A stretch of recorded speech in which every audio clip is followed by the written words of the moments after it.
প্রিয় দর্শক, সবাইকে প্রীতি এবং শুভেচ্ছা জানিয়ে শুরু করছি এটি নিউজের নিয়মিত আয়োজন নিউজ আওয়ার এক্সট্রা। আপনারা প্রতি রাতেই আমাদের এই আয়োজন দেখেন। আমি কৃতজ্ঞতা জানিয়ে আজকের আয়োজন শুরু করতে চাই। বাংলাদেশে এই মুহূর্তে যে বিষয়টি নিয়ে সবচেয়ে বেশি কথা আমরা শুনছি বা আমরা দেখাচ্ছি গণমাধ্যমে, আপনারা জানেন যে নির্বাচন কমিশনের সার্চ কমিটি নিয়ে নানান কথাবার্তা শোনা যাচ্ছে এবং আপনারা আমাদের চেয়ে হয়তো বেশি খবরই রাখেন বলে আমি বিশ্বাস করি। এবং আজকে বেশ কয়েকজনের নাম ধাম পাওয়া গেছে, শোনা গেছে, আমরা সেগুলো হয়তো দেখব। এবং আপনারা জানেন যে বাংলাদেশের মানুষ নির্বাচন নিয়ে যথেষ্ট তাদের আগ্রহ রয়েছে, কিংবা রাজনৈতিক দলগুলো সারা বছর রাজনৈতিক কর্মকাণ্ড থাকুক বা না থাকুক, কিন্তু নির্বাচন বা এই সংশ্লিষ্ট বিষয়ে তাদের উৎসাহের কোনো কমতি নেই। আমরা 1971 সালে যখন মুক্তিযুদ্ধ চলছিল তখনও আমরা নির্বাচন দেখেছিলাম, একেবারে সেই যুদ্ধের মধ্যে উপনির্বাচন। সেই উপনির্বাচনেও যেরকম উৎসাহ উদ্দীপনা দেখেছি এবং যে ধরনের নানান ধরনের হিসাব নিকাশ দেখেছি, এবং জিততেই হবে, জয়ী হতে হবে, এরকম একটা বিষয়। এবং এখনও কিন্তু আমরা সেই বিষয়গুলোকে দেখি। তো আমরা আসলে যাদের নামধাম পেয়েছি বা গণমাধ্যম সূত্রে বা নাম প্রকাশ না করার শর্তে অনেকেই আমাদেরকে জানিয়েছেন, তো সেখানে আমরা বিশ্লেষণ করে দেখেছি কেউ কেউ হয়তো সরাসরি পক্ষপাতিত্বের অভিযোগ আগে পরে ছিল, কেউ কেউ হয়তো নিরপেক্ষতার একটা ভানও সেখানে ছিল, আবার কেউ কার দুজনেরই প্রতিপক্ষ। আর আমরা কৃতজ্ঞতার সঙ্গে জানাচ্ছি আমাদের আজকের বিষয়টি আমরা নির্ধারণ করেছি, যেটি মুনতাসির মামুন ঠিক করে দিয়েছেন আমাদের আজকের বিষয়টি, যে পক্ষ, নিরপেক্ষ এবং প্রতিপক্ষ আমাদের আজকের বিষয়।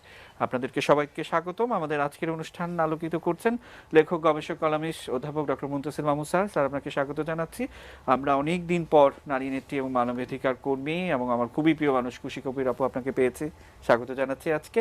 এবং চট্টগ্রাম বিশ্ববিদ্যালয়ের অধ্যাপক, অর্থনীতি বিনিয়োগ বিশ্লেষক এবং নানান বিষয়ে আমরা তার বিশ্লেষণ শুনি, অধ্যাপক ডক্টর সৈয়দ আহসানুল আলম পারভেজ স্যার, আপনাকে স্বাগত জানাচ্ছি। দর্শক, আপনারা জানেন যে আমরা একজন সাংবাদিক, নির্বাহী সম্পাদক দৈনিক জনকণ্ঠের স্বদেশ রায় আছেন আমাদের সঙ্গে, আমরা হয়তো তার সাথে কানেক্ট করব, তিনি তার বাসভবনে আছেন। এবং আরেকজন সাংবাদিক কামাল লোহানী এবং সাংবাদিক এবং সাংস্কৃতিক ব্যক্তিত্ব, তিনি আছেন তার বাসায়, আমরা হয়তো তাদের মন্তব্য শুনবো।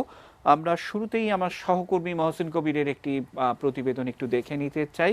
সেখানে বেশ কিছু নামধামের কথা তিনি বলেছেন, আমরা সমর্থিত এবং অসমর্থিত সূত্রে আমরা এই নামগুলো পেয়েছি। আমরা একটু দেখে আমরা আলোচনা শুরু করব। সার্চ কমিটির আহ্বানে সাড়া দিয়ে মঙ্গলবার বেলা ৩টার মধ্যে নিজেদের পছন্দের তালিকা জমা দেয় আওয়ামী লীগ, বিএনপি সহ ২৫টি রাজনৈতিক দল। তাদের দেয়া সেই তালিকা নিয়ে সুপ্রিম কোর্টের জাজেস লাউঞ্জে বৈঠকে বসে সার্চ কমিটি। কমিটির সদস্যরা নিজেদের মধ্যে প্রায় ২ ঘন্টার আলোচনা পর্যালোচনার পর একটি সংক্ষিপ্ত তালিকা তৈরি করেন। এই তালিকা করার ক্ষেত্রে তারা ১২ বিশিষ্ট নাগরিকের দেয়া পরামর্শ বিবেচনায় রাখেন। আমরা নামগুলো কম্পাইল করে দেখেছি যে ১০০-র উপরে নাম, এবং সেই নামগুলো আমাদের সম্মানিত সদস্যগণ, সার্চ কমিটির সদস্যগণ পর্যালোচনা করে দেখেছেন। মোটামুটিভাবে ওনারা একটা ছোট লিস্ট করেছেন ওখান থেকে, সেটা নিয়ে আরও বসবেন সামনে। ১০০-র উপরে নাম যেগুলো আছে ওগুলো থেকে ছোট করে ২০-এর মধ্যে ওনারা নামগুলো নিয়ে আসতে চাচ্ছেন। দিনভরই আলোচনা ছিল রাজনৈতিক দলগুলোর প্রস্তাব করা নাম নিয়ে। বিশেষ করে বিএনপি এবং আওয়ামী লীগের তালিকায় কারা থাকছেন তা নিয়েই ছিল সবচেয়ে বেশি আগ্রহ। না, নামগুলো কনফিডেন্সিয়াল যেহেতু সেটা সিদ্ধান্ত হলো যে নামগুলো আমরা প্রকাশ করতে পারবো না। মন্ত্রিপরিষদ সচিব নিরাশ করলেও বেলা ৩টার পর থেকেই সংবাদকর্মীদের কাছে বিভিন্ন সূত্র থেকে আসতে থাকে নানান জনের নাম। তোফায়েল আহমেদ, শাহদিন মালিক কিংবা আসাফুদ্দৌলার নাম যেমন শোনা গেছে বিএনপির তালিকায়, তেমনি আওয়ামী লীগের তালিকায়ও সাবেক আমলা আব্দুল করিম, মোল্লা ওয়াহিদুজ্জামান কিংবা সাদেকা হালিমের নাম থাকার কথা জানা গেছে। এর বাইরেও আলোচিত হয়েছে আরও অনেকের নাম। অবশ্য এসব নাম কি আসলেই তালিকায় আছে, নাকি সংবাদকর্মীদের মাধ্যমে প্রচারে তোলা হচ্ছে, তা নিয়েও রয়েছে নানান মত। মহসিন কবির, এটিএন নিউজ, ঢাকা। দিয়ে অনুষ্ঠান শুরু করতে চাই এবং মহসিন কবির আমার সহকর্মী, তার প্রতিবেদনের শেষ কথাটি যে এই নামগুলো কি আসলেই আছে নাকি প্রচারে তোলার জন্য এ ধরনের নামগুলো, মানে আপনি কি তথ্য বা আমার কোনো তথ্য নেই, কারণ আমি এই বিষয়ে আগ্রহী নই। যেটা হচ্ছে যে প্রতিবেদন শুনলাম তাতে মনে হচ্ছে যেগুলি সংবাদকর্মীরা অনেক সময় দিয়ে থাকেন, আন্দাজ করে দিয়ে থাকেন, কিছু সূত্র পেতে পারেন, কিন্তু যেহেতু আওয়ামী লীগ, বিএনপি বা জোট এরা কেউই তাদের নাম ঘোষণা করেনি, সুতরাং এই নামগুলি এসছে সেটা আমার মনে হয় বলা ঠিক হবে না। তবে যে 100টি নাম এসছে তার মানে হচ্ছে আরও অনেকে অনেক নাম দিয়েছেন, সেগুলি থেকে তারা হয়তো বাছাই করবেন। কিন্তু আমার মনে হচ্ছে যদি যেসব নাম এসছে তাদের মধ্যে যারা খুব বেশি পরিচিত তাদের নাম দিলেও সার্চ কমিটির অসুবিধা আছে। যেমন ধরেন বিএনপি 5 জনের নাম দিয়েছে বললেন, তারা এখনই চিহ্নিত হবে বিএনপির লোক হিসেবে। আর আওয়ামী লীগ যে 5 জনের নাম দিয়েছে তারাও চিহ্নিত হবে আওয়ামী লীগ হিসেবে, কারণ তারা তো পছন্দ করেই নামটা দিয়েছে এবং তাদের পছন্দ না হলে তো তারা দিত না। ফলে যাদের নাম দেওয়া হচ্ছে তারা একটা বিপাকে পড়লেন। যদি তারা এতদিন নিরপেক্ষ একটা ভাব করে থাকেন তাহলে সেটা একটা সমস্যার সৃষ্টি হবে। দ্বিতীয়ত হচ্ছে আমার মনে হয় যে সার্চ কমিটি করা হয়েছে, তারা বসে নিজেদের মধ্যে যদি আলাপ করে কাজগুলি করতেন আর এই ধরনের বিভিন্ন জনেরকে ডেকে না জিজ্ঞেস করতেন তাহলে কিন্তু এতটা হয়তো বিতর্ক বা এতটা কিছু হতো না। হয়তো তারা বলতে পারতেন যে ঠিক আছে আমরা সবার কাছে বললাম, কারণ কে বিশিষ্ট নাগরিক কে বিশিষ্ট না এটার বিচারেরও তো একটা মাপকাঠি আছে, কে পক্ষে কে নিরপেক্ষে কে প্রতিপক্ষ, এটারও তো মানুষের মনে সমাজে একটা ধারণা আছে। ফলে আপনি যাদেরকেই ডাকবেন তাদের ব্যাপারে সবার আপত্তি থাকবে, যাদেরকে ডাকবেন না তাদের ব্যাপারে আপত্তি থাকবে। কিন্তু যেহেতু একটি সার্চ কমিটি হয়েছে তারা নিজেরা বসে ঠিক করে যদি বলতেন যে আমরা এই নামগুলি সাজেস্ট করছি, তাহলে এই যে গত কয়েকদিন ধরে যে সার্চ কমিটি নিয়ে এত আলোচনা সেটা কিন্তু হতো না। আমার এটা আমার আপনার মতামত। আমি খুশি কবির, আমরা আসলে মানে এই ধরনের আলাপ আলোচনা বা নির্বাচন এলে এগুলোকে আরেকটু বলতে খুব পছন্দ করি, কারণ নির্বাচনে সবাই জিততে চান এরকম একটি ব্যাপার, বা যেই নির্বাচন কমিশনার হোক না কেন ভাবখানা এরকম যে তিনি যেন তাদেরকে জিতিয়ে দিবেন বা জেতার জন্য বসছেন, এরকম একটি মানসিকতা কিন্তু আমাদের আছে। তো এই সব মিলিয়ে বা আমরা স্বাধীনভাবে একটা নির্বাচন কমিশনার, তাদের কাছে তো আমাদের একটা চাওয়া থাকতেই পারে, সেই প্রত্যাশা তো হতেই পারে। এবং আমরা কিন্তু মানে শ্রদ্ধার সঙ্গে দেখছি যে আমরা নারী প্রতিনিধি কিন্তু খুব কম দেখি, একবারে মাঠ পর্যায় থেকে শুরু করে বিশেষ করে নির্বাচন পরিচালনার যে জায়গাগুলো। অথচ আমাদের মানে অনেকগুলো উদাহরণ হয়তো আমি দিতে পারবো যে তারা কিন্তু খুবই নির্বাচন মাঠে প্রতিদ্বন্দ্বিতা যেমন করছে, আবার সমস্ত কিছু সব ঠিকঠাকভাবে করছে, কিন্তু পরিচালনার ক্ষেত্রে আমরা দেখি না। মানে এটা কি মনে হয় আপনার কাছে? না, আসলে নির্বাচন কমিশন আমাদের যতগুলো হয়েছে, সাধারণত নির্বাচন কমিশনের ঠিক করা হয় একটু সিনিয়র ব্যক্তি, যাদেরকে রিটায়ার্ড জাজ থাকে বা রিটায়ার্ড যারা সরকারি কর্মকর্তা উচ্চ পর্যায়ে যারা ছিলেন ওনারা, অথবা ইভেন মিলিটারি প্রশাসনের এরকম এই ধরনের ব্যক্তিদেরকেই দেখছি। আর আমাদের দেশে আগে কিন্তু ওই প্রশাসনে নারী প্রতিনিধিত্ব করার খুব বেশি সুযোগ আগে ছিল না, এখন হয়েছে। এখন অনেকেই আছে যারা সচিব হিসেবেও রিটায়ার করেছেন, অনেক ক্ষেত্রে আমাদের সুপ্রিম কোর্টে এখন জাজেসও আছে। তো আর ওই ওই ধরনের চেতনাও ছিল না যে আমাদের নারী প্রতিনিধিত্ব, অর্ধেক যখন জনসংখ্যা নারী প্রতিনিধিত্ব থাকা দরকার, এটা মানে জাস্ট এটা তো মানে স্বাভাবিক, সেই জিনিসটাও আগে ওই চিন্তায় ছিল না দেখে এবার কিন্তু বারবার, গতবারও আসছিল কিন্তু এবার আরো জোরে সোরে শক্তভাবে আসছে যে নারী প্রতিনিধিত্ব। আমার কাছে নারী প্রতিনিধিত্ব না কারা আসছে সেটা থেকে বেশি নির্বাচন কমিশনের দায়িত্ব কি, তাদেরকে কতটুকু তাদেরকে ক্ষমতা দেওয়া হবে যে নির্বাচন সুষ্ঠুভাবে করার জন্য তারা কি ভূমিকা রাখতে পারবে, তারা কি আসলেই যে যেখানে অনিয়ম দেখছে সেখানে তারা হস্তক্ষেপ করে ওখানে ওই নির্বাচনের জায়গাটাকে স্থগিত রাখা, কোনো প্রার্থী যদি নির্বাচনের যে ইগুলো আছে নীতিগুলো আছে সেগুলো ভঙ্গ করা হয়েছে বা সে যোগ্য না, সেখানে ভূমিকা রাখা, এই ধরনের যেটা আমরা অনেক জায়গায় দেখি যে নির্বাচন কমিশন এমন একটি কমিশন হতে হবে যে কমিশনটা সম্পূর্ণভাবে মুক্ত এবং স্বাধীন, এবং তারা তাদের কাজ সুনির্দিষ্টভাবে আছে যে সুষ্ঠু নির্বাচন পরিচালনা করা নিয়ম নীতি অনুযায়ী, সেইগুলো দেখবে না কার দ্বারা তারা প্রভাবিত হবে। আমাদের কাছে সেটাই হলো মূল প্রশ্ন আর মূল বিষয়গুলো। এটার উপরেই নির্ভর করবে যে আমাদের আগামী নির্বাচনকে কতটুকু মানুষ গ্রহণযোগ্য মনে করবে।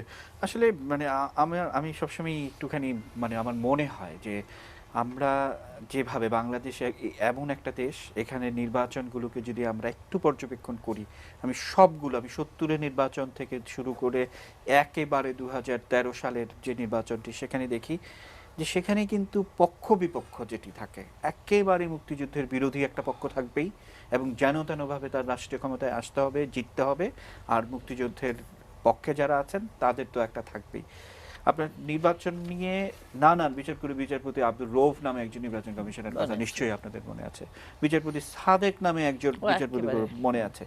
তাদের মাইন্ডসেট, তারা কোথায় ছিলেন, পাকিস্তানে কি করেছেন, কি ভূমিকা পালন করেছেন, এগুলি আমরা কিন্তু জানি। তাহলে এই মানসিকতা থেকে যদি রাজনৈতিক দলগুলি বের হয়ে আসতে না পারে, তাহলে আমরা যতই সার্চ কমিটি করি, যতই বিশিষ্ট ব্যক্তিত্ব করি, তাহলে কি থাকবে, কি দাঁড়াবে শেষ পর্যন্ত? মানে সেই একই প্রশ্ন। মুদাসসির মামুন, এই নিয়ে আপনি অনেক লিখেছেন, আপনার কাছ থেকে এগুলো শুনবো, আপনি ভাবতে থাকুন। আমি ভাবি স্যার আপনার কাছে একটু আসি, যে আপনি বেশ কিছু খোঁজ খবর রাখছিলেন, মানে কে হতে পারেন, বা একটু মোটামুটি খোঁজ খবর বেশি রাখেন আপনি, কিন্তু কারণ নাম না বলে, মানে যে সমস্ত সমর্থিত এবং অসমর্থিত সূত্রে আমরা যে নাম টামগুলো একটু পেয়েছি, সেগুলো ইঙ্গিতে কি বলা যায় আর কি, কি কোনো মন্তব্য করবেন কিনা? আপনাকে ধন্যবাদ এবং আপনাদের সমস্ত দর্শককে শুভেচ্ছা। খোঁজ খবরের খোঁটা দিয়ে যেহেতু বলেছেন, আমি খোঁজ খবরের তো একটু পরের ব্যাপার।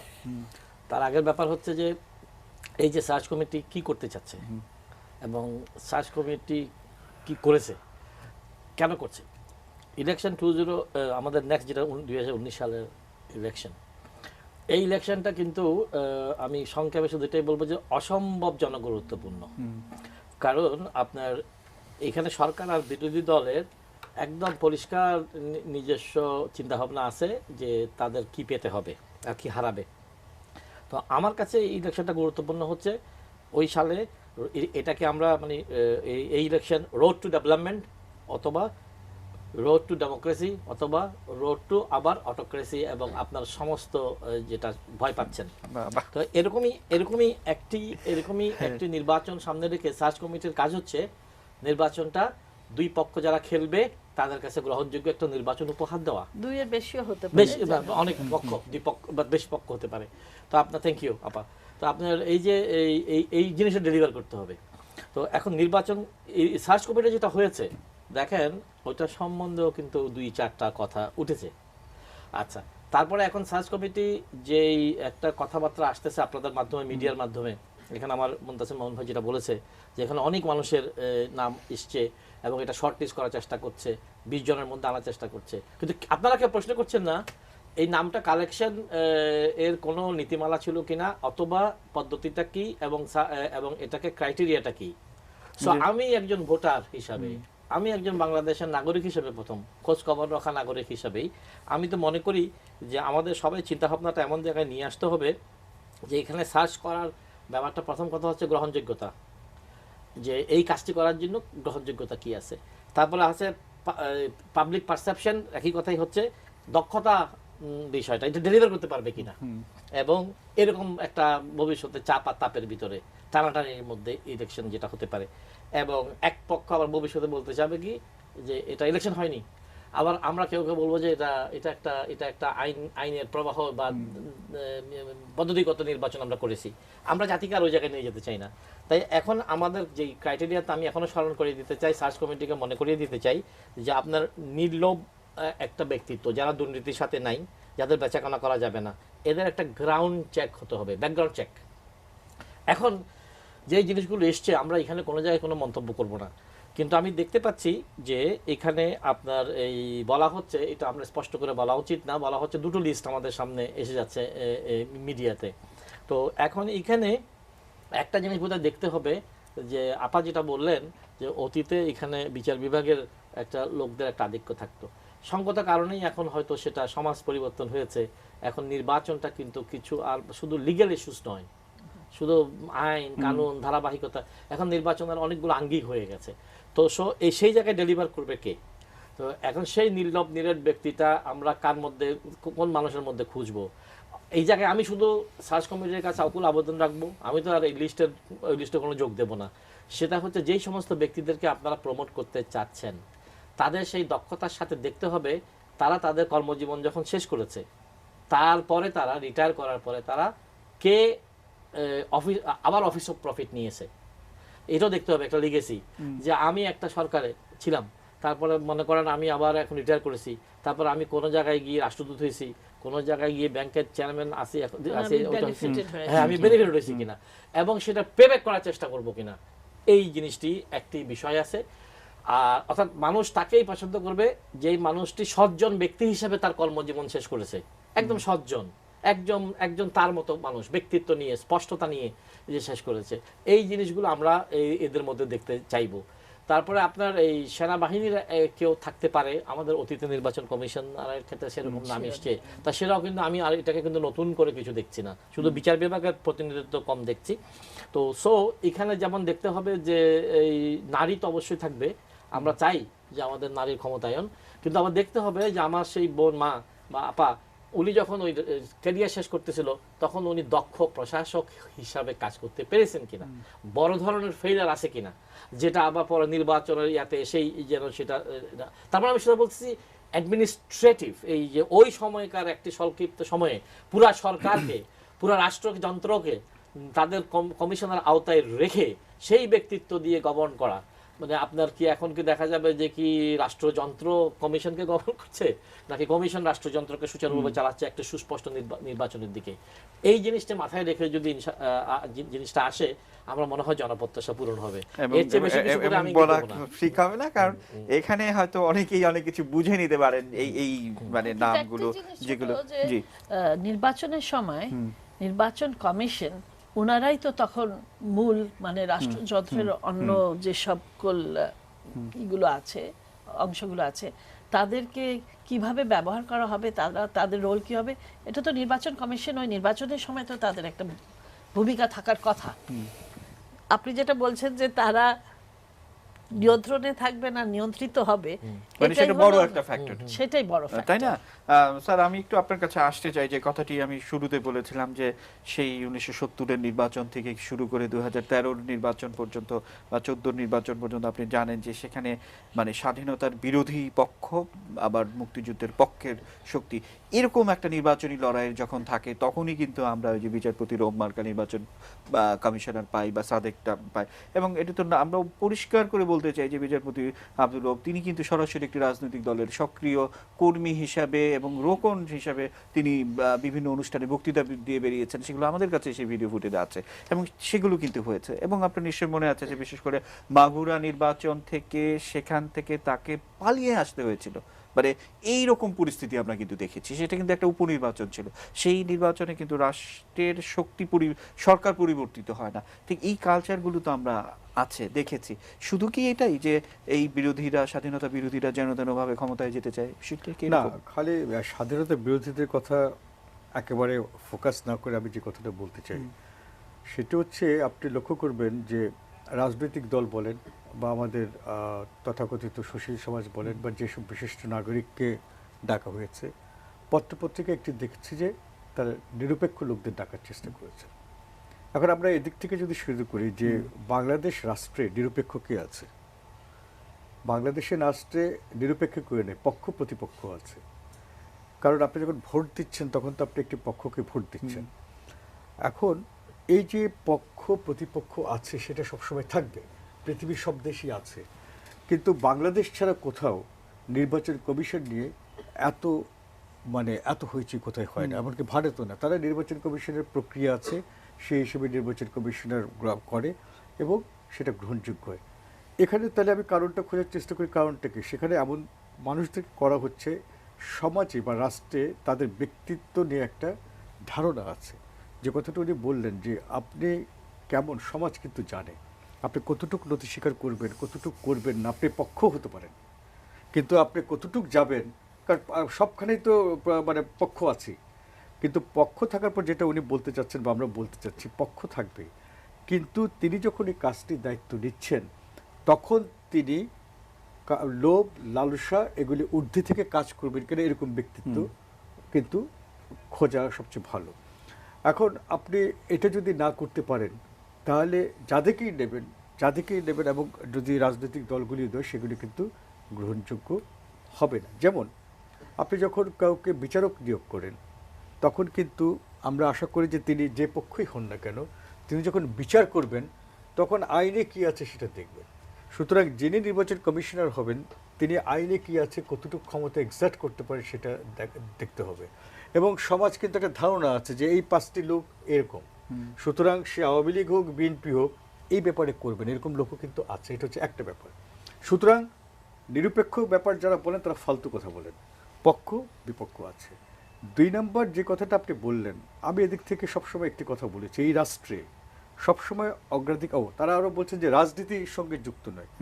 আপনি রাজনীতির সঙ্গে যুক্ত নেই মানে কেন? আমি যদি মুক্তিযুদ্ধের পক্ষে বলি, হ্যাঁ যদি রাজনীতি হয় সেটা রাজনীতি, কিন্তু এই সমাজে আমি মনে করি এখন মুক্তিযুদ্ধের বিপক্ষের কেউ কোনোখানে থাকবেন সেটা গ্রহণযোগ্য নয়। সেটা নির্বাচন কমিশনই হোক, সেটা বিচার বিভাগেই হোক, সেটা এক্সিকিউটিভই হোক, কারণ এখানে তাকে কাজ করতে হবে। সেখানে যদি একজন মানে ওই ধরনের বিরোধী লোক থাকেন, সর্বতই আমরা প্রশ্ন করব যে তিনি তো পাকিস্তানের পক্ষ দেখছেন, তিনি তো মুক্তিযুদ্ধের বিপক্ষে দেখছেন। মুক্তিযুদ্ধের রাষ্ট্রে সবাইকে মুক্তিযুদ্ধের পক্ষের হতে হবে, এটা হচ্ছে প্রথম শর্ত। সেখানে আপনি ওই বা যুদ্ধাপরাধ বিচার সমর্থন করবেন না, সেটা আপনার কাছে গ্রহণযোগ্য নয়। আমি তো এই কথা বলেছি, আজকে অনেকে যারা এনজিও করেন, অন্যান্য যারা সুশীল সমাজের প্রতিনিধি বলে আপনারা মনে করেন, তারা সব সময় বলে যে অ্যাকোমোডেট করতে হবে, এবং অনেকে দেখবেন কথা মানে এই কথাটা কিন্তু আমরা সবসময় শুনি। আমার কথা হচ্ছে কাকে অ্যাকোমোডেট করব? আমি কি জামায়াতকে অ্যাকোমোডেট করব? কিংবা যেমন খুশি কবিরের কাছে আমি একটু সুনির্দিষ্টভাবে জানতে চাইবো যে যখন মধ্যরাতে শামসুন নাহার হলে পুলিশ ঢুকিয়েছিল, সেই সময়ে সেই প্রশাসনে যারা ছিলেন তাদের নাম যখন আবার আমরা আজকে দেখছি যে নির্বাচন কমিশনের মহিলা প্রতিনিধি হিসেবে, এবং এটি কিন্তু তখনই আবার মোহাম্মদ হোসেন মাহমুদ যে কথাটি বলছেন যে এখন হ্যাঁ তাদেরকে তো একটু রাখতে হবে, তা না হলে নিরপেক্ষ, কিংবা শামসুল হুদা যখন বলেন যে ছাত্র জীবনে যারা রাজনীতি করেছে তাদেরকে রাখলে চলবে না। ওনারা তো রাজনীতি করেছে, এখানে যারা আছে প্রত্যেকে রাজনীতি। আপা আমি একটা ছোট্ট বিরতি নিয়ে আসতে চাই, কারণ তাহলে একটু বেশি সময় আপনাদেরকে দিতে চাই। একজন দর্শক এই মুহূর্তে আছেন, আমরা একটু তার প্রশ্নটিও একটু নিতে চাই। দর্শক নিশ্চয়ই আপনি শুনছেন, আপনি আপনার নাম বলে প্রশ্নটি করতে পারেন।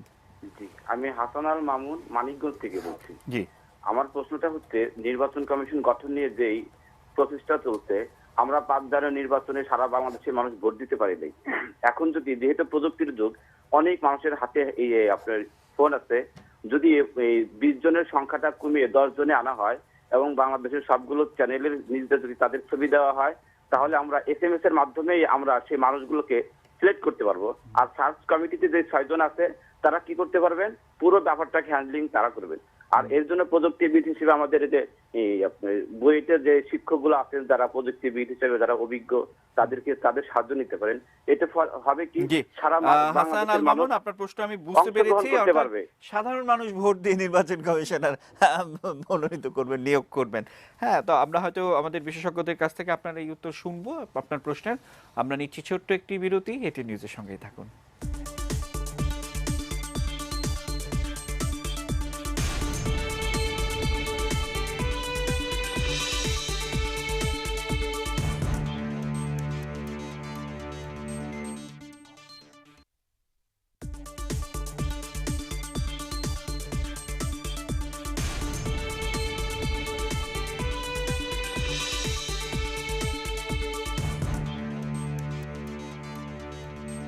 দর্শক, বিরতির পর আবারও আপনাদের আমন্ত্রণ জানাচ্ছি। আপনারা দেখছেন এটি নিউজ এবং আমরা আছি নিউজ আওয়ার এক্সট্রার মাঝে। পক্ষ নিরপেক্ষ এবং প্রতিপক্ষ আমাদের আজকের বিষয়ে। বিরতির আগে একজন প্রশ্ন করেছিলেন, খুশি কবির আপনার কাছে যাব সেই প্রশ্নটির উত্তর ধরে, কিন্তু তার আগে কামাল লোহানিও আছেন, আমরা তার কাছেও একটু যাব। স্যার, আপনার শেষ কথাটি শেষ করতে পারেননি। আমি এটা হচ্ছে যে কথা হচ্ছে তাহলে সবাই পক্ষ একটা পক্ষে আছে। দ্বিতীয়ত আমি বলেছিলাম যেটা কথাটা তুলেছিলেন যে আমরা কাকে অ্যাকোমোডেট করব, আমি এই ব্যাপারে একেবারে পরিষ্কার, এখানে কোনো ধূসর ব্যাপার নেই। বাংলাদেশের ব্যাপার যদি হয় তাকে অবশ্যই মুক্তিযুদ্ধের পক্ষে এবং তাকে যুদ্ধাপরাধ বিচার মানে বিপক্ষে আবার সমর্থন করতে হবে বিচারটা। এরকম না হলে সেটা আমাদের কাছে গ্রহণযোগ্য হবে না, অন্তত একটা বৃহৎ জনগোষ্ঠী। আপনার সাথে সম্পূর্ণ একমত। অ্যাড করব, কোন নারী নির্যাতনকারী এই ধরনের কোন অপরাধ, কিন্তু আমরা যেটা দেখেছি, আপনারা যত কথাই বলেন সার্চ কমিটি করলেই যে প্রেসিডেন্ট সেটা মানতে বাধ্য তা নয়। সেই সার্চ কমিটির বাইরেও প্রেসিডেন্ট নাম দিতে পারবে, প্রেসিডেন্টের সেই ক্ষমতা আছে। সুতরাং সার্চ কমিটি করা হয়েছে, বিএনপি চাচ্ছিল, সবাই চাচ্ছিল, সেই জন্য একটা হয়েছে। এখানে আমার কাছে যেটা মনে হয় আপনার এই সার্চ কমিটি করুক আর কি বলে যেন প্রেসিডেন্টই করুক, একটা ব্যাপার হবে, এখানে কতগুলি ভাগ আছে আমাদের সমাজে, আমাদের কতগুলি মাইন্ডসেট তৈরি হয়েছে। আপনি দেখবেন একজন সামরিক আমলা থেকে আসবেন, একজন বেসামরিক আমলা থেকে আসবেন, একটা আইনের সঙ্গে জড়িত যারা আছে তাদের একজন আসবেন, আর একজন এইবার একজন নারীকে দেওয়া হবে। সুতরাং এখানে কিন্তু নির্দিষ্ট হয়ে গেছে যে কাদেরকে দেওয়া হবে। কিন্তু আপনি লক্ষ্য করবেন যারা পদে ছিলেন বা যারা চাকরি করেছেন তাদের বাইরে কিন্তু কখনো সিভিল সোসাইটির এত বড় একটা আছে, তাদেরকে কিন্তু কখনো গ্রহণযোগ্য বলে মনে করা হয় না। অর্থাৎ একটা মাইন্ডসেটটা কি হলো, মাইন্ডসেট হচ্ছে যে রাজনৈতিক সংস্কৃতি চালু আছে সেটাতে রাজনৈতিক দলই বিশ্বাস করে না। অনেক অনেক গুরুত্বপূর্ণ একটি বিষয়, কারণ যদি তারা বিশ্বাস করতো তাহলে তারা সার্চ কমিটি কথা হতো না। দুই, সার্চ কমিটি হলো তারা মনে করে তাদের থেকে বেটার হচ্ছে যারা সরকারি চাকরি করেছেন, যারা সামরিক বাহিনীতে চাকরি করেছেন, যারা বেসামরিক চাকরি করেছেন, তারা অনেক যোগ্য তাদের থেকে।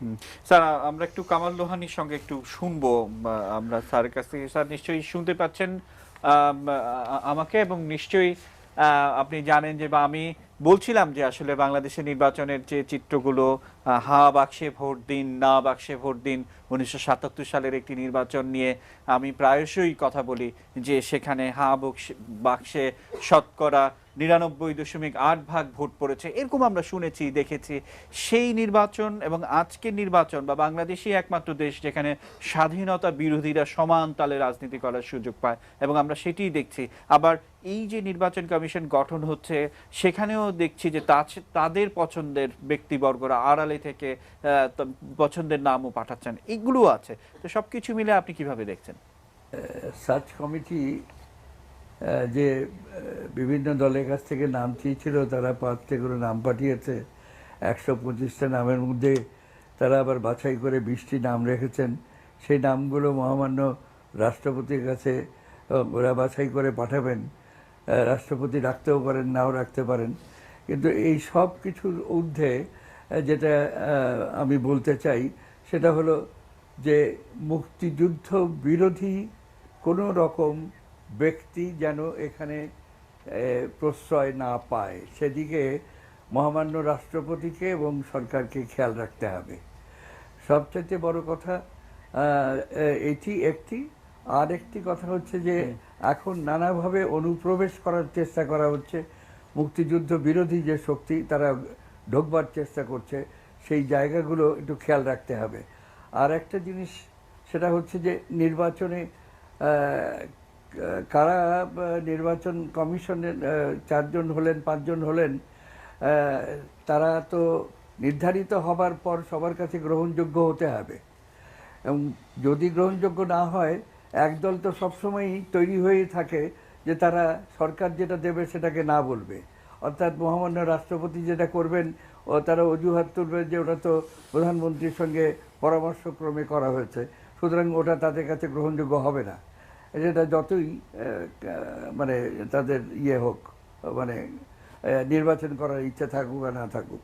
কিন্তু তারপরে আমরা এইটা খেয়াল রাখতে চাই যেন ওই হেফাজতের কাছে আত্মসমর্পণের মতো কোনো কাণ্ড কারখানা আমরা না করি, এবং মুক্তিযুদ্ধের পক্ষের দিকে যে সমস্ত মানুষ আছে তাদের মধ্যে থেকে বাছাই করে আমাদের রাজনীতিক সচেতনতা যাদের মধ্যে আছে, শুধুমাত্র ব্যক্তি হলে তো হবে না, তার তো অবশ্যই একটি রাজনীতি আছে, আদর্শ আছে, চিন্তাভাবনা আছে, এবং তাকে মনে রাখতে হবে যে বাংলাদেশের রাজনীতি, সংস্কৃতি, সমাজ, জনগণ এদের প্রত্যেককে মনে রেখেই তার এই বাছাইগুলো করতে হবে, এবং যারা আসবেন তাদেরকে সেই লক্ষ্যেই কাজ করতে হবে। স্যার আমি বাংলাদেশের নির্বাচনগুলোর যে অতীত ইতিহাস নিয়ে আপনার কাছ থেকে একটু শুনতে চাই, যে আমরা হ্যাঁ বাক্সে ভোট দিন, না বাক্সে ভোট দিন, কিংবা মাগুরার সেই নির্বাচনগুলো আমরা দেখেছিলাম, এবং সেই কারণে সেই সময়কার নির্বাচন কমিশনার যিনি একটি রাজনৈতিক দলের রোকন হিসেবে বিভিন্ন তাদের অনুষ্ঠানে বক্তব্য দিয়ে বেড়ান, এবং সেগুলো আমরা দেখেছি, এবং তিনি চোরের মতো পালিয়ে এসেছিলেন সেই মাগুরা থেকে। আমরা তখন মাঠের সাংবাদিক, আমরা তখন এগুলো নিয়ে প্রতিবেদন তৈরি করেছি। সেই সংস্কৃতির যেন পুনরাবৃত্তি না ঘটে, সেটিও তো যারা সার্চ কমিটিতে আছেন দেখার ভালের দায়িত্ব তাদের। কিন্তু আবার এই কমিটিতে ইতিমধ্যে যে ধরনের নাম এসছে, সেই ধরনের কিছু নাম, অর্থাৎ জামাত ঘরানার কিছু নামও কিন্তু আমরা দেখছি। কি মনে হয়? যে যারা আছেন তাদের মধ্যে 2-3 জনকে ছাড়া কাউকে জানি না, ব্যক্তিগতভাবে চিনি না। সুতরাং তাদের বাছাই করবার যোগ্যতা এবং ক্ষমতা সম্পর্কে আমি কোনো মন্তব্য করব না। কিন্তু তারা যখন কোনো কিছু করে রাষ্ট্রপতির কাছে দেবেন, সেই রাষ্ট্রপতির তখন কিন্তু দায়িত্ব থাকবে এবং প্রধানমন্ত্রীর সঙ্গে পরামর্শ করে সেই নির্বাচন কমিশন গঠন করার যে কাজটি তাকে করতে হবে। সেই ক্ষেত্রে এ জাতীয় ঘটনা ঘটবার মতো কোনো আশঙ্কা থাকলে তা থেকে যাতে দেশকে এবং জাতিকে উদ্ধার করা সম্ভব হয় সেদিকে খেয়াল রাখতে হবে। আমরা এই অতীতে মাগুরার ইলেকশন বলি বা ওই হা ভোট না ভোটের ইলেকশন বলি, এই সমস্ত নির্বাচনের কথা, এগুলো অতীতে যে সমস্ত কুৎসিত কুলাঙ্গার কাজগুলো হয়ে গেছে সেইগুলোর পুনরাবৃত্তি যেন না হয়। আমরা ইদানিংকালে তো নারায়ণগঞ্জে নির্বাচন দেখলাম, একটা ছোট্ট জায়গায় হয়তো ঠিক আছে, অনেকেও বলবেন যে এটা তো ছোট্ট জায়গা, কিন্তু সেখানে যে নির্বাচনটা হয়েছে সে নির্বাচনে তো আমরা দেখেছি যে স্বচ্ছতা ছিল এবং সাধারণ মানুষ গিয়ে তার ভোট দিতে পেরেছে। 2-1টি জায়গায় মানে রিক্সা বন্ধ করে দেওয়া হয়েছিল, ভোটারদের যাওয়ার পথে বাধার সৃষ্টি করা হয়েছিল, কিন্তু সেখানে যে প্রার্থী ছিলেন সেলিনা হায়াত আইভি, তার ব্যক্তিগত জনপ্রিয়তা এবং আওয়ামী লীগের নৌকা মার্কা দুটো মিলিয়ে তার যে বিজয় সেটা আমরা লক্ষ্য করেছি। এবং সেখানে বিএনপি যিনি ছিলেন সাখাওয়াত হোসেন, তিনিও সেটা মেনে নিয়েছেন। কিন্তু শুধুমাত্র বিএনপি এখান থেকে ঘরের মধ্যে বসে বলবেন যে এ নির্বাচন স্বচ্ছ হয়নি, এ গ্রহণযোগ্য নয়, এটা বললে তো হবে না।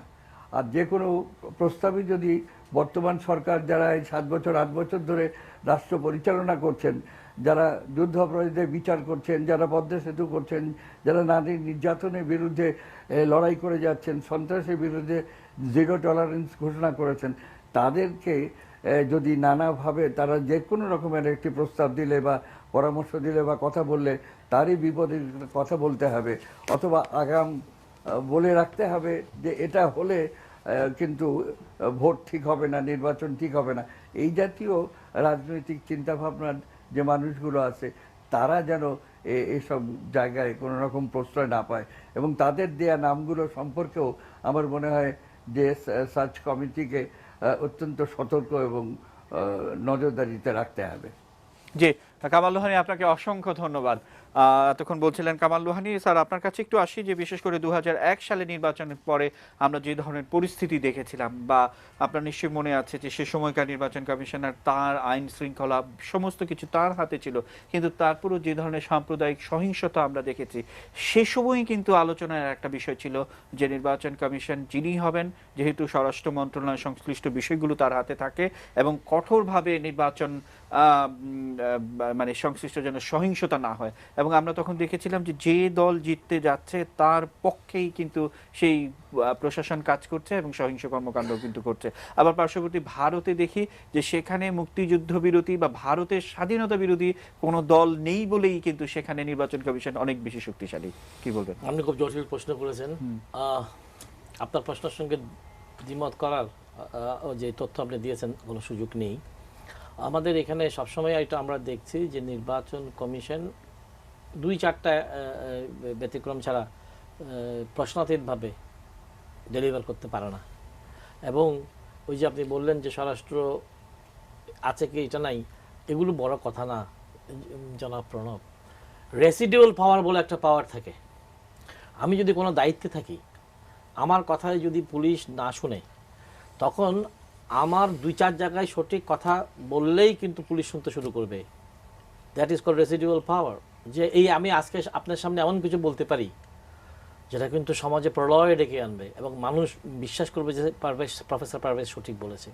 এই নিয়তটা, এই সদিচ্ছতা না থাকলে আপনি এখানে ডেলিভার করতে পারবেন না। তো আপনি যদি একটু পিছন থেকে নিয়ে গিয়ে আমাকে একটু স্যাড করে দিচ্ছিলেন, আমি একটু সবাইকে খুশি করতে চাই। ওই যে আপনি বলেছেন আমি কিছু খবর রাখি, সেটা হচ্ছে যে এই যে 2019 সালের যে নির্বাচন হবে, আপনি একটু আলামতটা দেখেন। এই একটু ছোট কোয়ার্টারে আমাদের সার্চ কমিটি নিয়ে কিন্তু একটু বাঁকা প্রশ্ন কেউ দিয়েছে, কিন্তু মোটা দাগে আপনি সরকারি দল আর বিরোধী দলের আচরণটা দেখছেন। যে এবার আমি খুব ভালো লাগলো যে আমাদের সরকারের দলের আচার আচরণ অনেক কুল ছিল, শান্ত ছিল, সহনশীল ছিল। আকবারায় বেশি কথা বলে নাই, কাউকে খুশি করার জন্য বেশি অগ্রগামী হয়ে যায়নি, খুশি করার কথা থেকে অনেকে বিরত থেকেছে। অ্যাট দ্য সেম টাইম বিরোধী দল বা বিরোধী জোট এখন এক বা একাধিক, তারাও কিন্তু একটা গঠনমূলক আচরণ দেখাচ্ছেন, সহযোগিতামূলক আচরণ দেখাচ্ছেন, যার জন্য আলোচনাগুলো এখনও খুব অসহিষ্ণু হয়ে উঠে নাই। আমি আপনার মাধ্যমে আমার একটা আশাবাদ প্রকাশ করতে চাই যে এর পরেও যদি ওনারা আমাদের সবার একটি প্রত্যাশার থেকে সার্চ কমিটি এবং পরবর্তী প্রক্রিয়াটা যদি আরও গ্রহণযোগ্য হয়, আমি মনে করি বিরোধী দল আপনার এই নির্বাচন নিয়ে বেশি নোংরামি করবে না। কারণ সরকারি দলের মতন বিরোধী দল জানে 2019 সালের নির্বাচন গ্রহণযোগ্য না হলে, তারা নির্বাচন বয়কট করলে বা কোনো অংশ নির্বাচন বয়কট করলে বা নির্বাচন থেকে সরে গেলে বাংলাদেশে আরও অনেক দীর্ঘ সময়ের জন্য গণতন্ত্রের স্পেসে ভয়েড ক্রিয়েট হবে এবং পলিটিক্যাল ভয়েড ক্রিয়েট হবে। এটা না সরকারি দল না বিরোধী দল এফোর্ড করতে পারবে। তো আমি সরকারি দল সম্বন্ধে বলবো না, সরকারি দল একটা সুবিধাজনক থাকে, কিন্তু আমি মনে করি যে এই যত কিছুই বলেন এর মধ্যে বিরোধী শক্তি নির্বাচনের দিকে এগিয়ে যাবে।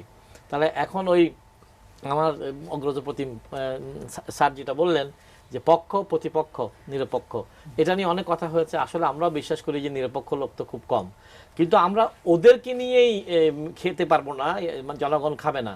যে বিচারপতির আসনে যাওয়ার আগেও মিছিল করেছে, বিচারপতি থেকে রিটায়ার্ড করেও মিছিল করেছে, এটা নর্মসের মধ্যে হয় না, ভদ্রলোকের নর্মসে এটা হয় না। ওই লোককে আপনি নিরপেক্ষ বলবেন না, প্রতিপক্ষ বলবেন না, কি বলবেন আমি জানি না, কিন্তু এই ধরনের মানুষের সমাজ ভরে গেছে। তারা যে চেয়ারে বসেছে সেই চেয়ারটাতে বসলে, জাজমেন্ট সিটে বসলে তাকে যে ডেলিভার করতে হবে, জাজমেন্ট সিটে বসলে সে যে কিছু কাজ থেকে তাকে বিরত থাকতে হবে এবং ওই কাজগুলো তার সম্ভাবনা অন্য মানুষ করবে, এইটা আমার কাছে এবার মনে হচ্ছে সেই প্রশ্নবিদ্ধ হবে। এবারে নির্বাচন এই সার্চ কমিটি যা করতেছে, আমি একটা ব্যাপারে সবার সাথে একমত, যেটা আমার ভালো লাগে নাই, যে 100-এর বেশি লোককে তারা লিস্টেড করেছে। 20-25 জনের নাম রাষ্ট্রপতির কাছে যাবে, 20 থেকে 25, আমি কোনো ফিগারে যেতে চাচ্ছি না। কিন্তু যেটা খারাপ হয়েছে, এটা প্রশ্ন ফাঁসের মতন হয়ে গেছে, এদিকে 5টা এদিকে 5টা। কালকে থেকে হয়তো এখানের মধ্যেই আছে কোনো একটি ভালো নাম, অন্তত ওই 5টি ব্যক্তির মধ্যে, তাকে দিয়ে দেখবেন সংবাদপত্রগুলো কাপড় ধোবে। আমি মিডিয়াকে বলবো যে আপনারা আল্লাহর ওয়াস্তে আগামী কালকে থেকে কাপড় ধোয়া বন্ধ করেন, তাহলে ভালো লোকটি ঝরে যেতে পারে। এবং ওই যে 25 জনের ভিতরে স্বাধীনতা বিরোধী যদি শক্তি থাকে, আপনার যদি গায়ের জোরে শক্তি থাকে বা আপনার টাকার জোরে শক্তি থাকে, টাকার জোর থেকে যে এসছে, এখানে কিন্তু শক্তির থেকে আসে। এখানে প্রণব শাহের নাম যায় নাই, অধ্যাপক পারভেজের যোগ্যতাও নাই, নামও যাবে না। এখানে যাচ্ছে একটা ফোর্সের ক্রিয়া প্রতিক্রিয়ায়। তো সেই যে আমি বলতে চাচ্ছি, পেশি শক্তি বলেন, বন্দুকের শক্তি বলেন, আমি নাম নিতে চাচ্ছি না, টাকার শক্তি বলেন, তাদের ক্রিয়ানকরা যেন আমাদের সামনে নির্বাচন কমিশনার এবং প্রধান নির্বাচন কমিশনার না হয়। তার জন্য আমি বলতে চাই, একেবারেই সজ্জন যে সার চাকরি জীবন, সেটা অধ্যাপনা হোক, ওকালতি হোক, জজ সাহেবগিরি হোক, সেক্রেটারি হোক, জেনারেল হোক, গভর্নর হোক, সে তার চাকরি জীবনটা শেষ করার পরে ভদ্রলোকের মতন আচরণ করেছে, ভদ্রলোক হিসাবে তাকে লোক সমাজে দেখেছে। সে অফিস অফ প্রফিট নেই, আবার তেল দিয়ে অফিস অফ প্রফিট নিয়েছে, এখন ওখান থেকে নেওয়া আবার প্রধান নির্বাচন কমিশনার হতে চাচ্ছে। যা থেকে আমি সেই সমস্ত ব্যক্তিত্বের কাছ থেকে সাবধান থাকার জন্য সচেতন করছি মাত্র। জি, অসংখ্য ধন্যবাদ। আমি আবারও আসবো আপনার কাছে। প্রিয় দর্শক, সাংবাদিক স্বদেশ টাইম আমাদের সঙ্গে আছেন, আমরা তার সাথে যুক্ত হব। তাকে প্রশ্নটি একটু আগে বলে দিতে চাই, তারপর আমরা তার সাথে যুক্ত হব। স্বদেশ টাইম নিশ্চয়ই আপনি শুনছেন, আপনার কাছে আমার একটু জানার ইচ্ছা যে আপনি জানেন যে আদেশে বা আদালতের রায়ে যে তত্ত্বাবধায়ক সরকার বাতিল হলো, সেখানে কিন্তু অবজারভেশনে একটি কথা বলা ছিল যে বিচার বিভাগ সংশ্লিষ্ট লোকদেরকে আপনারা আর এই প্রক্রিয়াগুলোর মধ্যে টেনে আনবেন না, কেননা সামগ্রিক বিচারিক বিষয়টি দুর্নামগ্রস্ত হচ্ছে। তো যে বিষয়টি আছে, কিন্তু আমরা ঘুরিয়ে ফিরে সেই বিচারকদের নিয়ে আসি, অবসরপ্রাপ্তই হোক আর মানে তাদের বয়স কমিয়ে ইত্যাদি সবকিছু আমরা করি।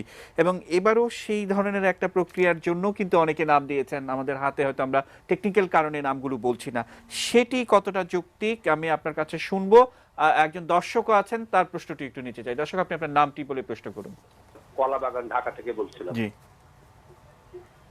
আমার প্রশ্নটা হলো যে এই যতগুলো নির্বাচন এই বাংলাদেশ হওয়ার পরে হয়েছে, তার মধ্যে 2-1টি বাদ দিলে সবগুলোতেই সংখ্যালঘু নির্যাতন করা হয়েছে এবং সেগুলো অনেক সময় প্রকট আকার ধারণ করেছে। আমি নির্বাচন পর্যবেক্ষক হিসেবেও অনেকবার কাজ করেছি, এসব বিষয় দেখবারও আমার সুযোগ হয়েছে।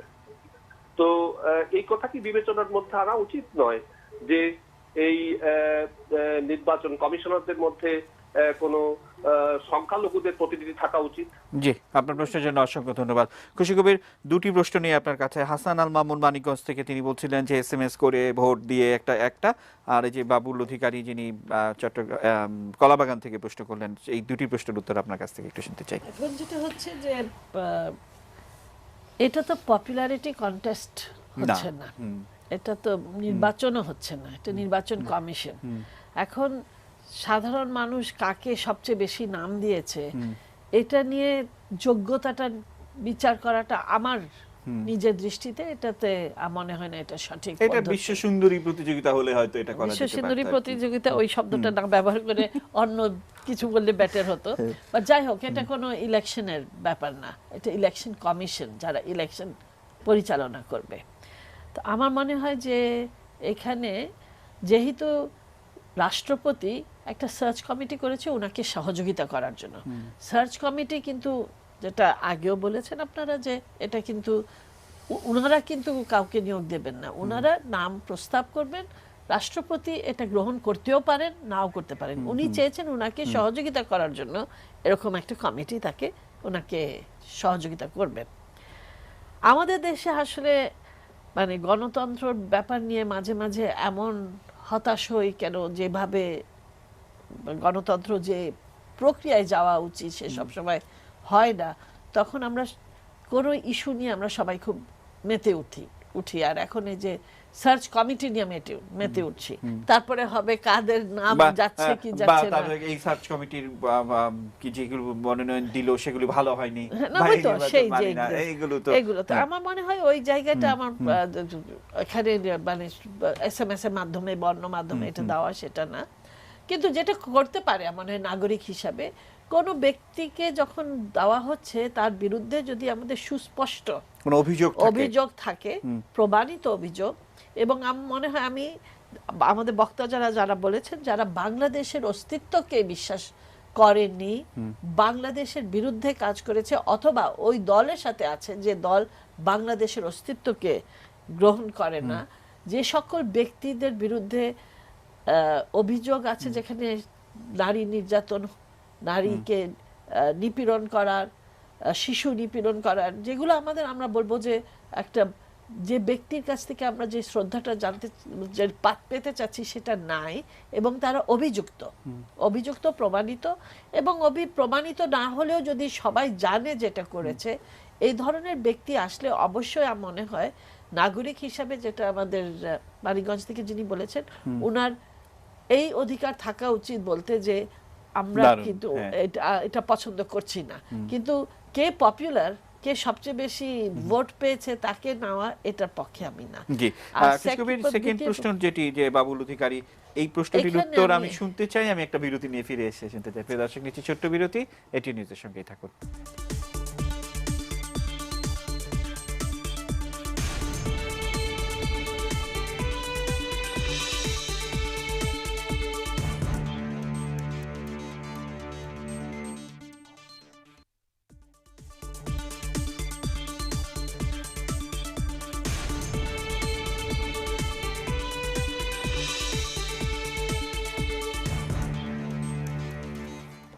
প্রিয় দর্শক, বিরতির পর আবার আমন্ত্রণ জানাচ্ছি। পক্ষ নিরপেক্ষ এবং প্রতিপক্ষ আমাদের আজকের বিষয়ে। আমি আপনার কাছে ছিলাম সেই জায়গাটিতে, বিশেষ করে বাবুল অধিকারীর একটি প্রশ্ন ছিল, সেইটি খুশি কবির আপনি যদি যেভাবে আমরা যুদ্ধ অপরাধী বা যারা বাংলাদেশের পক্ষে না, যারা মুক্তিযুদ্ধের চেতনার বিশ্বাস করে না, যেভাবে বলছি, আমরা সাম্প্রদায়িক মানসিকতার কোনো লোককে আমরা এখানে চাচ্ছি না। আমরা এখানে চাচ্ছি যারা একেবারে মুক্তমনা, যারা সকল নাগরিককে নাগরিক হিসেবেই দেখে। তো এখানে যেটা বলা হচ্ছে যে যেহেতু এই দেশে বেশ কয়েকবার আমরা 2001-এ দেখেছি যে বিজয় হওয়ার পরে যে ধরনের তাণ্ডবটা হয়েছিল, আমরা এখনো দেখি অনেক সময় যারা সংখ্যায় গরিষ্ঠ না, তারা ধর্ম দিক দিয়ে হোক অথবা তারা জাতিগত দিক দিয়ে হোক, যে কোনো কারণে হোক, অর্থনৈতিকভাবে হোক, তাদের উপর যখন নির্যাতন আসে, একটা দুর্বলতা তাদের মধ্যে আছে যে আমাদের আমাদের ভোট আমরা দিতে পারবো কিনা, কারণ এটা অতীতে আমরা দেখেছি অনেক সময় ভোট দিতেও দেওয়া হয়নি। আমরা রাউজান, আমি খুব ভালোভাবেই জানি যে রাউজানে বলাই হতো যে তোমাদের যাওয়া দরকার নাই। আরও কয়েকটা জায়গায় আমরা জানি যে বিভিন্ন সময় এটা ঘটেছে।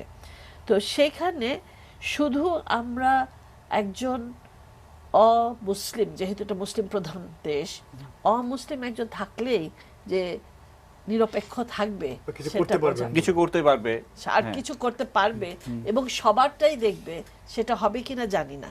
তো এখানে যে পক্ষ নিরপেক্ষ এবং প্রতিপক্ষ, আমার মনে হয় আমাদের যেটা যোগ্য ব্যক্তি হন অবশ্যই চাবে, না না যোগ্য ব্যক্তি, যেরকম আমরা বলছি যে এখন যেরকম নারীর কথা বলা হচ্ছে, আমার মনে হয় এটা প্রতীকী হিসাবে এটাকে দেখা যেতে পারে, কারণ এটা ভালো দেখায়, এটা ভালো দেখায়, আমাদের কারোর আপত্তি অবশ্যই থাকার কথা না।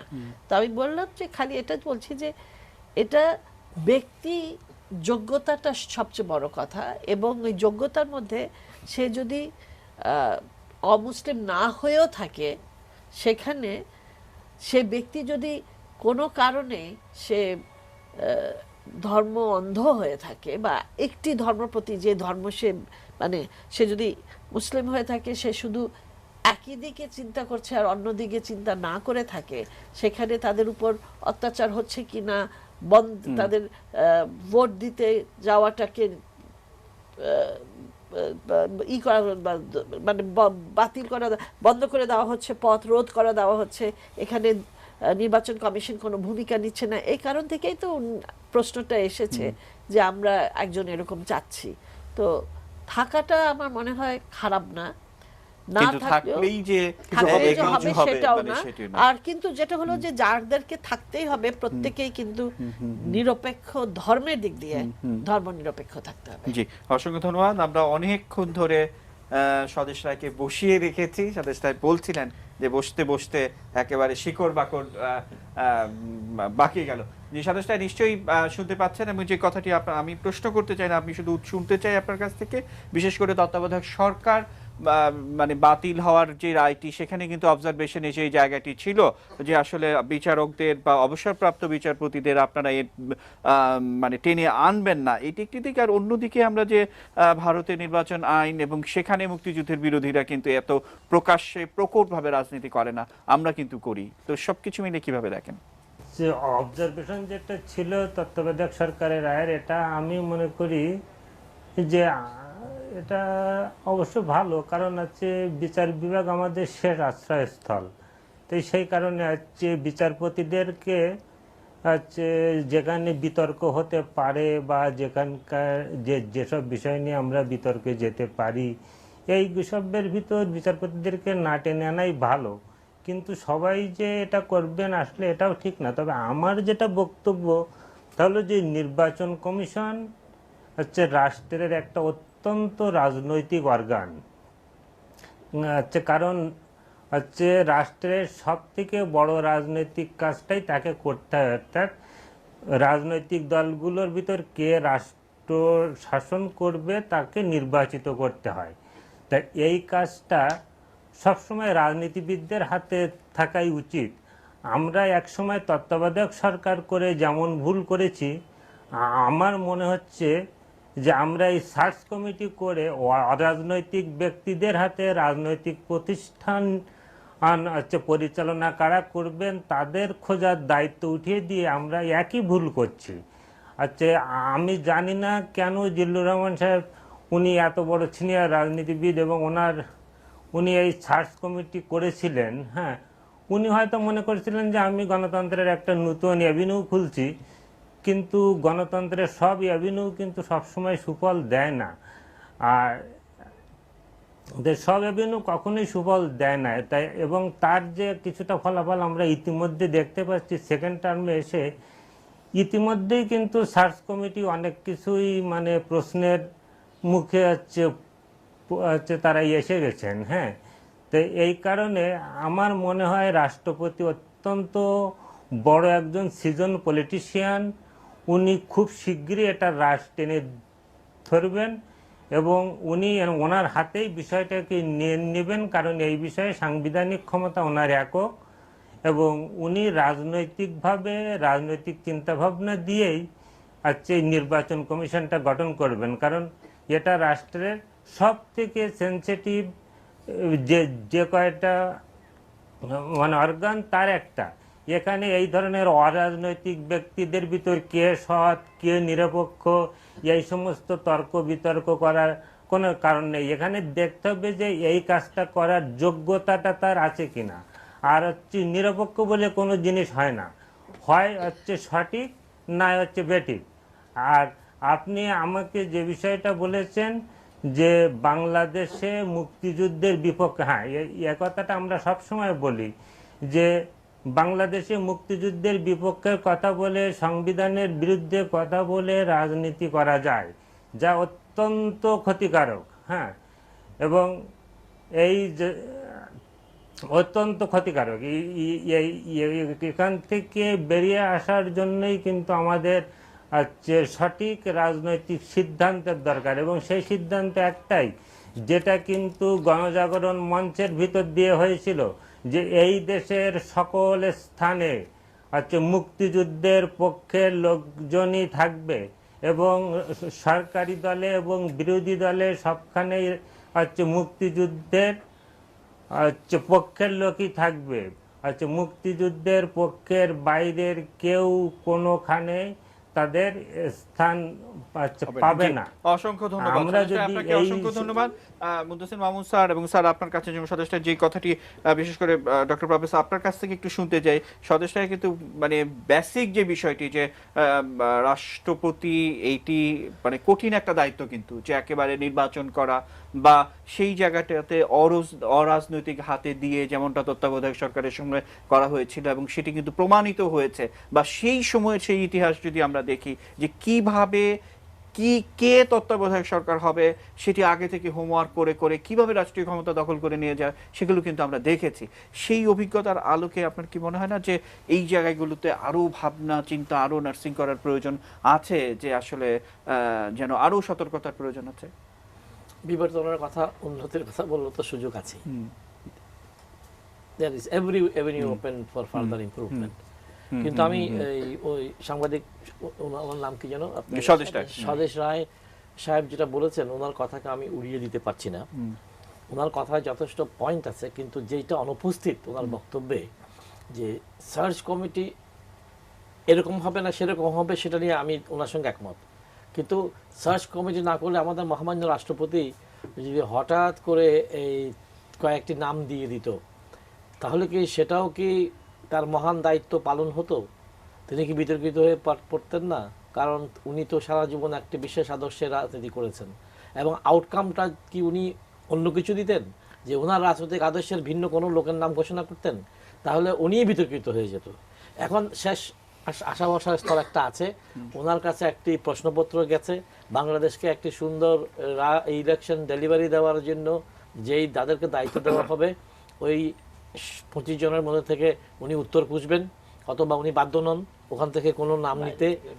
উনি উনার সেই বিবেক খাটানোর, ওনার জুরিসডিকশন খাটানোর, ওনার এখতিয়ার খাটানোর সুযোগ কিন্তু রয়ে গেছে। তাই এখানে সার্চ কমিটি কোনো কিছু ডিস্টর্ট করতে পারেনি। কিন্তু হ্যাঁ, সার্চ কমিটি কি এই সরকারি দল বেসরকারি দল থেকে দিলে ভালো হতো কিনা, জাতীয় পার্টি ওখানে রাজনীতিবিদদেরকে নিয়ে সার্চ কমিটি করলে ভালো হতো কিনা, সেটার জন্য চিন্তা ভাবনা করে উত্তর দেওয়ার মতো প্রস্তুত হয়ে আমি এখানে আসিনি। কিন্তু ওটা উনি বললে আমি ভালো করতেন যে সার্চ কমিটি কনসেপ্ট ছাড়া রাষ্ট্রপতির একক দায়িত্বের কথা এখতিয়ার যদি বললেন, এটার চেয়ে এটা ভালো হয়েছে। কারণ অন্তত কিছু ডেমোক্রেটিক এক্সারসাইজ হয়েছে। অন্তত ওই সার্চ কমিটির 5 জনের নামে বাংলাদেশের বিরোধী দল আর বাংলাদেশের বিরোধী পক্ষ সরকার পক্ষ অন্তত সহনশীল আচরণ করেছে। স্যার অসংখ্য ধন্যবাদ। মুদ্দাসির মামুন, সদস্যের প্রশ্ন ধরে আপনার কাছে একটু যেতে চাই। আপনার নিশ্চয়ই মনে আছে যে তত্ত্বাবধায়ক সরকার নিয়ে যেভাবে আমরা রাজনীতি দেখেছি, যেভাবে ষড়যন্ত্র দেখেছি, এবং পরবর্তীতে রাজনীতিবিদরাই কিন্তু সিদ্ধান্ত নিয়েছেন বা কোর্টের মাধ্যমেই কিন্তু তাদের সিদ্ধান্ত নিতে হচ্ছে যে বিচারপতিদের আপনারা আর বিতর্কিত করবেন না। এবং বেশ কয়েকজন বিচারপতির নাম তো আমরা জানি, যে যারা মাগুরা টাইপের নির্বাচন করেছে, কিংবা সাদেক সাহেবের কথা আমরা জানি যে যারা কি ধরনের নির্বাচন করছে। তো এই অভিজ্ঞতাও কিন্তু আমাদের মাথায় কিন্তু আছে। কিন্তু আমি আপনার বক্তব্য শুনবো, আমি ছোট্ট একটি বিরতি নিয়ে আপনাকে দিয়ে শুরু করতে চাই। দর্শক নিচ্ছি ছোট্ট বিরতি, এটি নিউজের সঙ্গে থাকুন।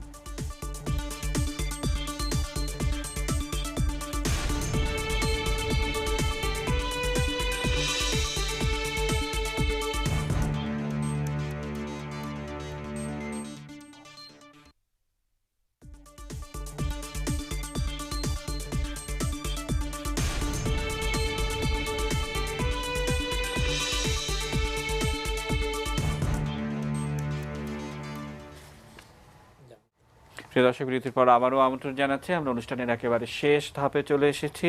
পক্ষ নিরপেক্ষ এবং প্রতিপক্ষ আমাদের আজকে শিরোনাম। স্বদেশ তাইয়ের প্রশ্নের মানে উত্তর যদি আপনার কাছ থেকে শুনি, যে একটি ঐতিহাসিক ভুলই কিন্তু আমরা দেখতে যাচ্ছি, করতে যাচ্ছি, যেমনটা তত্ত্বাবধায়ক সরকারের সময় হয়েছিল। শুনেন, আমি আগেও যে কথা বলেছি এখনো সে কথা বলছি, যে মাইন্ডসেট আমাদের তৈরি হয়েছে তার বাইরে আমরা যেতে পারবো না। নয়তো আমরা সার্চ কমিটি কেন করছি, আমরা কেন যারা প্রধানত আমলাতন্ত্রের সঙ্গে যুক্ত ছিলেন, সেটা জুডিশিয়াল হোক বা সামরিক হোক বা বেসামরিক হোক, তাদের লোকদের উপরে আস্থা নির্ভর করছে। তার মানে যে রাজনীতি যারা করছেন তাদের নিজেদের উপরে আস্থা নেয়, মানুষজনও তাদের উপরে আস্থা নেয়। কিন্তু দুঃখজনক যেটা স্বদেশ বলতে চেয়েছেন, আমাদের আস্থা হচ্ছে আবার সেই আমলাতন্ত্রের উপরে, যে আমলাতন্ত্র আবার দেশের সর্বনাশের সঙ্গে সবসময় জড়িত। সো এটা একটা চক্র হয়ে গেছে। দ্বিতীয়ত হচ্ছে রাজনৈতিক সংস্কৃতি যে পর্যায়ে দাঁড়িয়েছে, এর থেকে খুব সহজে উত্তরণ পাওয়া যাবে না। কারণ বাংলাদেশে পৃথিবীর একমাত্র দেশ যেখানে স্বাধীনতার পক্ষের এবং স্বাধীনতার বিপক্ষে শক্তি আছে। পৃথিবীর আর কোনো দেশে সমানতালে রাজনীতি, হ্যাঁ, এবং সমানতালে রাজনীতি করছে, এবং এটা আমরা মেনে নিচ্ছি। দুঃখজনক হচ্ছে সেটা। এবং যারা মানে এই ধরনের রাজনীতি করছেন তাদের সঙ্গে আমাদের সামাজিক যোগাযোগ আছে, আর্থিক যোগাযোগ আছে, ব্যবসায়িক যোগাযোগ আছে, সেগুলিকে আমরা বলি যে একদম সোশ্যাল কি বলে যে রিলেশন, সেটা থাকতেই পারে। তো এই ধরনের একটা মতলববাজি সবসময় আমাদের মধ্যে কাজ করে, মানে সাদা কালোর কোনো ব্যাপার নাই, অ্যাশ কালো বা ধূসরটাতে আমরা সবসময় পছন্দ করি। তৃতীয়ত হচ্ছে রাষ্ট্রপতি করুন, সার্চ কমিটি করুন, যেটাই করুন, আলটিমেটলি রাষ্ট্রপতি ঘোষণা করবেন, এবং রাষ্ট্রপতি ঘোষণা করার সঙ্গে সঙ্গেই বিএনপি জামাত জোট তারা বলবে যে এটা বিতর্কিত, এটা আওয়ামী লীগের পক্ষ হয়েছে, এর থেকে কোনো সরকার কোনো সময় মুক্তি পাবে না। সেই কারণে আমি বলেছিলাম যে মানে সার্চ কমিটি ঠিক আছে, রাষ্ট্রপতি করেছেন, এবং এটাও আমি মনে করব যে এই রাজনীতি যেটা হচ্ছে, যে বিরোধী পক্ষ, মিডিয়া সবাই এই সার্চ কমিটি এবং এই যোগ দিয়ে আগামী 10 দিন ব্যস্ত থাকবে, তারপর আবার অন্য কিছু নিয়ে করবে। সুতরাং এদিক থেকে আমার মনে হয় যে সরকার পক্ষ খুব ভালো একটা পদক্ষেপ কৌশল নিয়েছে, এবং সেই কৌশল দিয়ে অন্তত এই কদিন টকশোগুলো খুব ভালো হবে। টকশোগুলিতে মানে তারা কোনো নিয়ম পাচ্ছে না, এটা দিয়ে চলবে, ফলে সরকার তার যা যা করার সেটা করবে। কারণ এর থেকে ইম্পর্টেন্ট, আমি বলছি আপনাকে, এর থেকে ইম্পর্টেন্ট হচ্ছে যে পাঠ্য বইয়ের সাম্প্রদায়িকীকরণ, পাঠ্য বইয়ে হেফাজতি সমস্ত মেনে নেওয়া। কিন্তু আমি সেগুলো নিয়ে আমাদের ধারাবাহিক অনুষ্ঠান করার পরিকল্পনা আছে, আমরা হয়তো এই সপ্তাহেই করব। আগাম আপনাকে দাওয়াত দিয়ে রাখলাম। স্যার, আপনাকে যে অনুষ্ঠান শেষ করব, শেষে আপনি কি বলবেন আপনি ভাবতে থাকুন। স্যার, আপনার সমাপনী এবং শেষ বক্তব্য কি হবে? আমি আমার ভাইয়ের কথাতেই বলবো যে আগামী 10 দিন সার্চ কমিটিকে নিয়ে রিসার্চ চলবে এবং সার্চ কমিটির দোষ খোঁজা হবে। এখন আমার বক্তব্য থাকবে, let us think about this election. এখন আমরা যদি প্রশ্ন করি যে সার্চ কমিটি ঠিক হয় নাই, তাহলে সার্চ কমিটি যদি কোনো কাজ করে এবং রাষ্ট্রপতি যদি সেটার থেকে কোনো একটা নাম ওখান থেকে বেছে নেয়, তাহলে আমরা তো গোড়াতেই প্রশ্ন তুলে দিলাম, এটা দায়িত্বহীন কথাবার্তা হচ্ছে।